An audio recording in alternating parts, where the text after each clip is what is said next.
Hello there, and welcome to another Tippling Philosopher video with me, Jonathan M.S. Pearce. I'm going to redo a video I actually did years ago when I had more hair and more colour in my facial hair.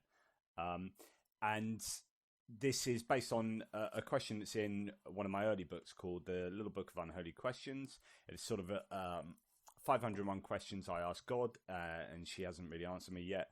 So there you go. What does that tell you? The questions therein are split into different categories, and each category is given an introductory section of writing, so it's not just questions.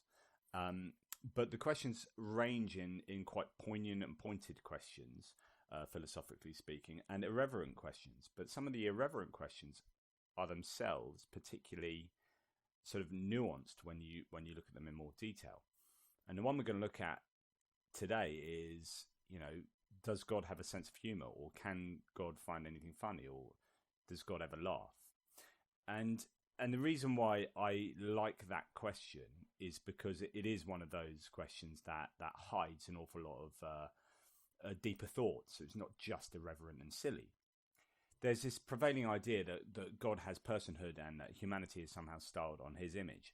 Atheists, on the other hand, believe that causality here works the other way round, such that humanity existed and styled God on the image of humanity. So God is a reflection of humanity in some very meaningful sense.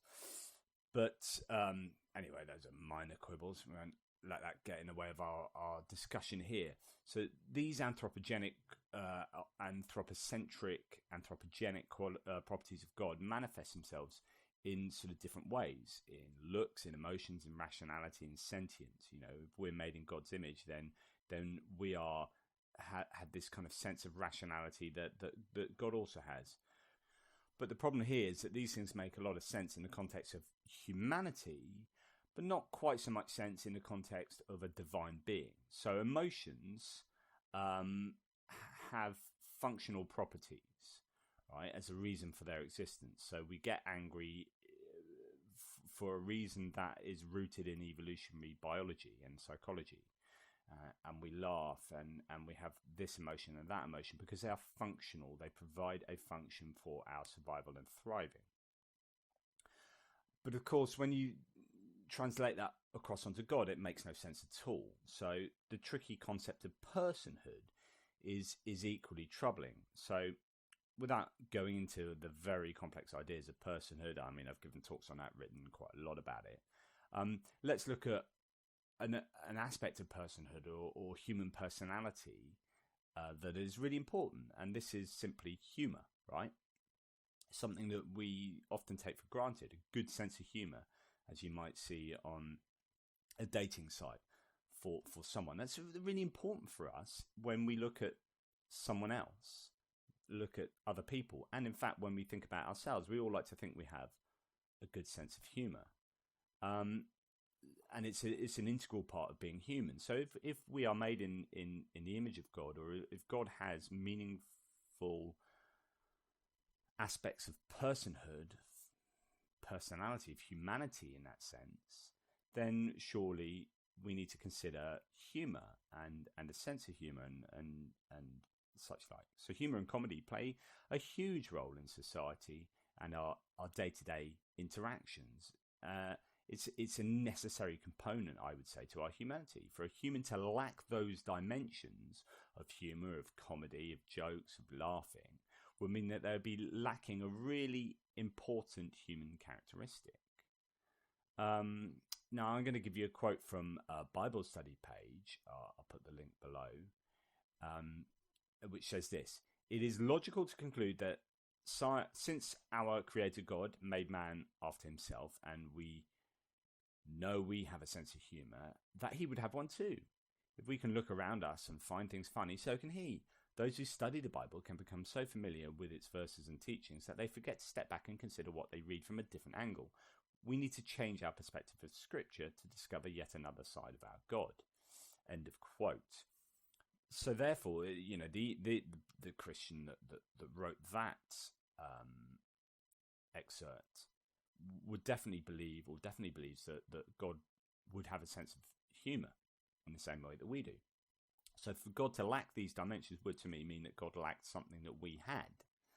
And according to the Bible, God has anger, God has jealousy, and God has love, and God is love. But it doesn't appear that God has a penchant for gags and for laughing, right? Not that the Bible should be some kind of joke book, but, with the amount of death and condemnation, the odd gag wouldn't really go amiss, I suppose. But there really is no evidence to support that God has a happy, laughy, jokey side to him. Her, it, they, them. One of the problems for God is that he's supposedly omniscient, and this means that he would know the punchlines to even and even the experiential knowledge of what he himself, she, it, would feel at that exact future moment of comedy. So when I am cracking a gag and God's listening in, right, God would know the punchline already, and God would even have the experiential knowledge, like would know exactly what it feels like to be in that scenario of listening to that joke already.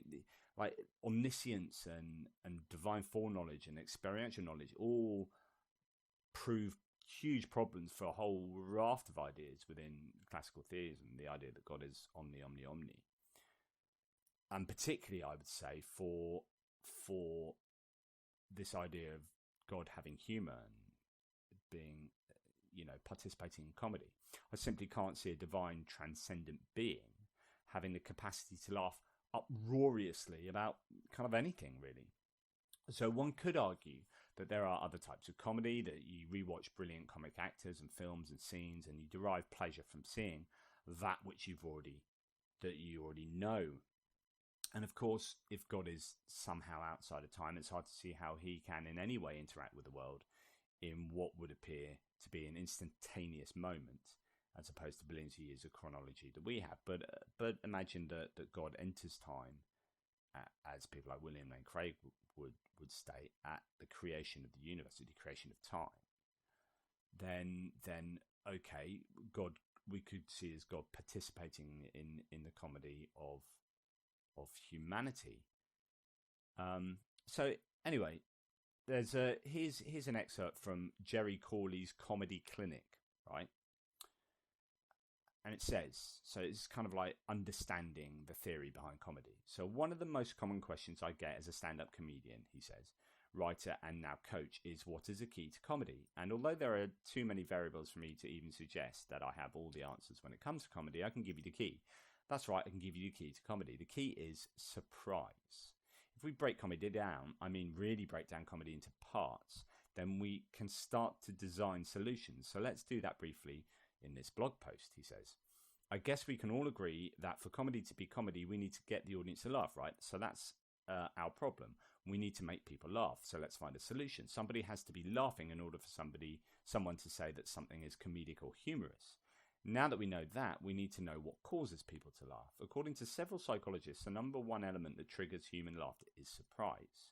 Create surprise and we do it well, and the audience almost has no choice but to laugh. Imagine that power as a comedian, to put the audience in the position where they have no choice but to laugh. Now that we have that psychological element in place, we are part of the way through solving our problem. The next question is how we pull that trigger. We create surprise in our writing or our dialogue, conversation, speech, or script. End of quote. So that's massively important when considering God, because God just wouldn't be good at being surprised. God couldn't be surprised with that divine, perfect omniscience.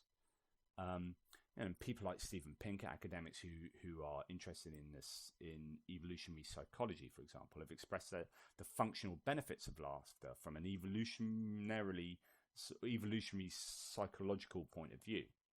And of course, as I mentioned earlier, that wouldn't be relevant to God either, because God isn't the result of some evolutionary process where God's characteristics are functional.